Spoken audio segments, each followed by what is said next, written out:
And you're going to put up your flag on the institutions of that country. What do you think is going to happen? And you know what they told people? That they were coming. These diasporans. They said we will be in Cameroon on October 1st. They lied to the population and told the population that the UN ships were in Ambas Bay. That's that's what they named it after. It's a bay off the coast of Limbe. Of Limbe. They said, no, the UN ships are there. They're there. We're going to support you. So they made these people come out unprotected against a government that they know for sure will shoot its population because it has done so time and time again in history with no backup. Some believe that he has been paid, that she has been paid to come and do lobbying work for that regime. You talked about Kah Walla, and if you go and watch some of our shows, I have always been, because she passes around for some academician or something like that, but everything that she does, she's lying. Remember after the October 1st massacre. But before you mention, as you're talking, I'm laughing because you remember after that massacre, you already saw through her, and I was the one here saying, no, let's take her number. I feel ashamed for supporting you, Madam Walla. I feel ashamed. But you continue your story. Yeah, because you can see you can see these people, and talking about Frundi and talking about Wiba, you can see the quality of work in what people do when they are speaking the truth. Yes. And what happens to them? Yes. What happens to them? Yes, you pay a price. You pay a price for telling the truth. Yes. Frundi can go around and fly and do all of it, and nobody touches him, but Wiba cannot do that. So Kah Walla is a crook. He comes here and she is a crook. Well, maybe we don't even know. We don't know if it's a she. The right pronoun to describe her now. But you saw when she came here with Fontem the other time, and the lobbyists who paid them brought them, and I want people to understand this. They went and got a room, one office room in the United States Senate, and staged that lie there to make you people believe that they were addressing somehow some people in the United States Senate. Is that true? Yeah, that's what they did. Oh my God, I didn't even know that. That was a room that they went and took, and because it was a Senate room with all those logos, like there were a few people in the crowd, and then she was sitting, Fontem was sitting, and their handler was sitting on the other side. Yes. And then it was projected to the people as if they were addressing the United States Senate. No, they will also take that and go to the international community and said this was a testimony in front of the American Senate. Yes. So that was fraudulent. That is what I'm saying, that she's a fraud.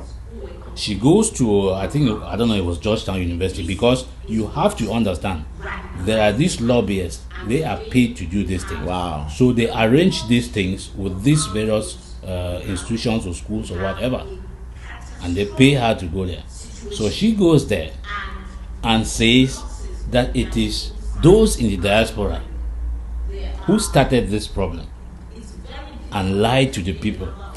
But do you know, I don't know if these people don't have a memory. The whole world knows.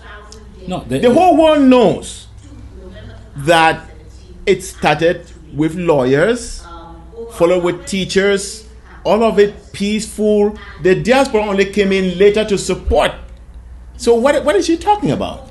Well, but that is because it is difficult to tell a lie. It's very difficult to tell a lie. So she forgets that there was one of her outings when she was still struggling to run for president, when she was trying to discredit the regime, that she came out and told the truth at that time. Yes, and I've heard some people play that tape. Yeah, one of our brothers. Hopefully we'll find the tape and play for you. Yeah, put it on our forum here.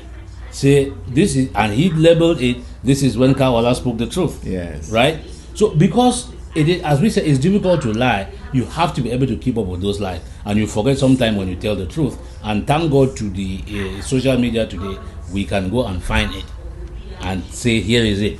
This is where you are lying. So he came to Georgetown and told this lie. And there is another journalist that I saw something that he tweeted, spreading that lie. So we are going to be out here and holding them accountable and putting that record straight, because I think even our Chief Justice, he came out too and condemned her for writing that nonsense. Yes. When the lawyers went out on the street, Barrister Bobga and the rest, there was no gun. When the teachers joined them, there was no gun. When the consortium was formed, there was no gun.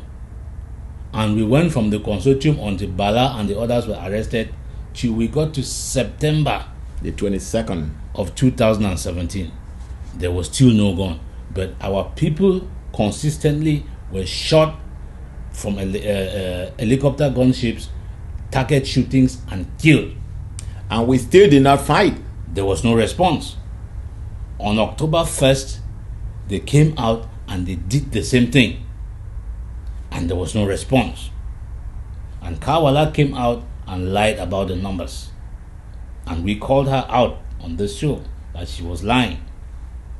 Now she'll come around and tell us that we, our people, started this. And we have said on this show, these people have been killing us from 1961 when we joined these people. Yes. Those who were harassed for not paying poll taxes, robbed in the mob, beaten, however, that died from their injuries or whatever. They have been killing us either through torture or deprivation or every other means. And we have never responded. Yes, and I want to say something else.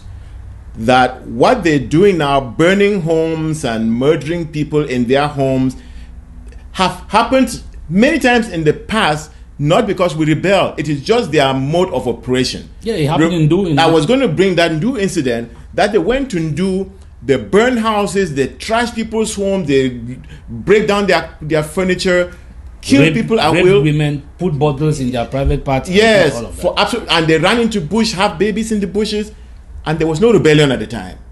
So this is so, and I'm saying this to the benefit of those people who keep saying there's violence on both sides. That is rubbish. When you say that, it's you display a lack of understanding of who the French are and who their puppets and how their puppets in Africa function in order to have France remain a colonial master right into the 21st century. That is how they do it. They intimidate people, they overreact, they exert mass punishment, and that's how they do it. But the Ambazonian people have given ground until they are right now on the wall, and they have said, we have no choice but to push back. And pushing back on an enemy who has been chasing you and killing you for years is not violence on the other side.